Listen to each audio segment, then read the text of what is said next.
السلام عليكم. اهلا بكم حبايب قلبي، عاملين ايه؟ وحشتوني.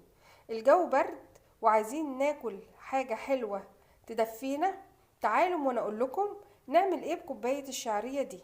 هنعمل بيها احلى تحلاية اقتصادية مش مكلفة خالص. يلا بينا نبدأ حلقتنا النهاردة. بس يا ريت قبل ما نبدأ ما ننساش نشترك في القناة ونفعل زر الجرس علشان يوصلكم عني كل جديد. فيلا بينا نسمي بالرحمن ونصلي على الرسول ونبدأ النهاردة في الحلقة بتاعتنا حبايب قلبي، ونبدأ مع بعض الحلقة بتاعتنا.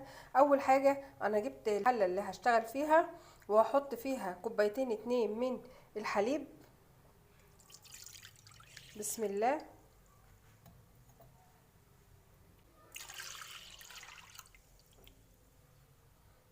أنا ضفت كوبايتين اتنين من الحليب، هضيف لهم نص كوباية من السكر. بسم الله. هقلبهم كويس مع بعض، وهضيف لهم كمان معلقة كبيرة من الكريم شانتي. معلقة كبيرة من الكريم شانتي. اقلبهم كويس.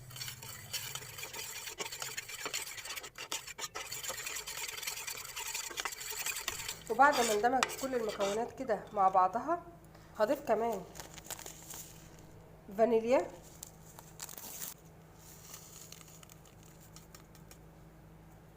وبعد كده هرفعهم على النار. دلوقتي يا حبايبي انا حطيت طاسة على النار وهنزل بيها معلقة من السمن، ويكون نوع السمن كويس او زبدة عندك، الحاجة اللي تحبي بيها تنكهي بيها طعم الحلو بتاعك زي ما انت عايزة. فانا هنزل بيها معلقة من السمن.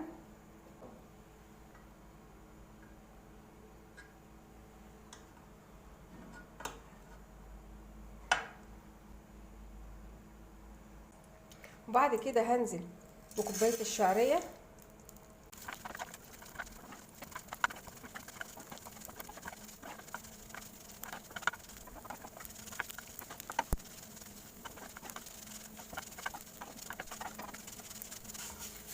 وبعد ما الشعرية بتاعتي اتحمرت وخدت اللون الذهبي الحلو ده هرفعها من على النار. وبعد كده انا حطيت الحلة بتاعتي على النار، هسيبهم مع بعض كده لحد ما تغلي. وبعد يا حبايب قلبي اللبن بتاعي ما غلي مع المكونات بتاعته اللي انا ضفتها ليه بالشكل ده، هنزل عليهم بالشعرية اللي انا حمرتها. بسم الله.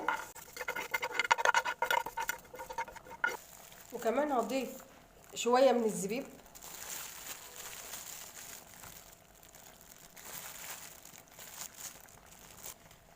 ومعلقة من جوزة الهند.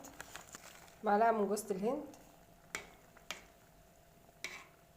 وما شاء الله كده احنا هناكل احلى تحلية النهاردة. الريحة بتاعتها طالعة رهيبة، مش عايزة اقول لكم بقى.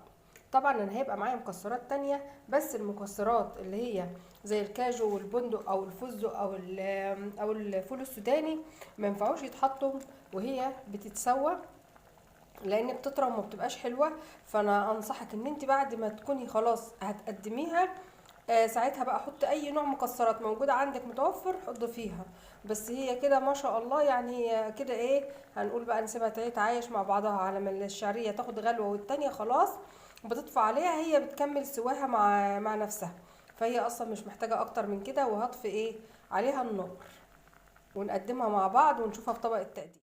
ودي يا حبايب قلبي الشعريه بتاعت النهارده، مش عايزه اقول لكم طعمها رهيب، يعني حاجه كده وهم تجنن، طعم حكايه ما شاء الله. والريحه طالعه رهيبه، شايفين قد ايه هي جميله. لو عندك بقى اي نوع من انواع المكسرات عايزه تضيفيها كمان على الوش ضيفيها، بس انصحك المكسرات ما تتحطش الا ساعه التقديم.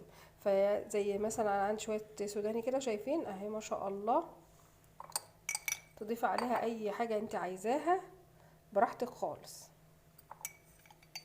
اي نوع مكسرات عندك ضيفيها.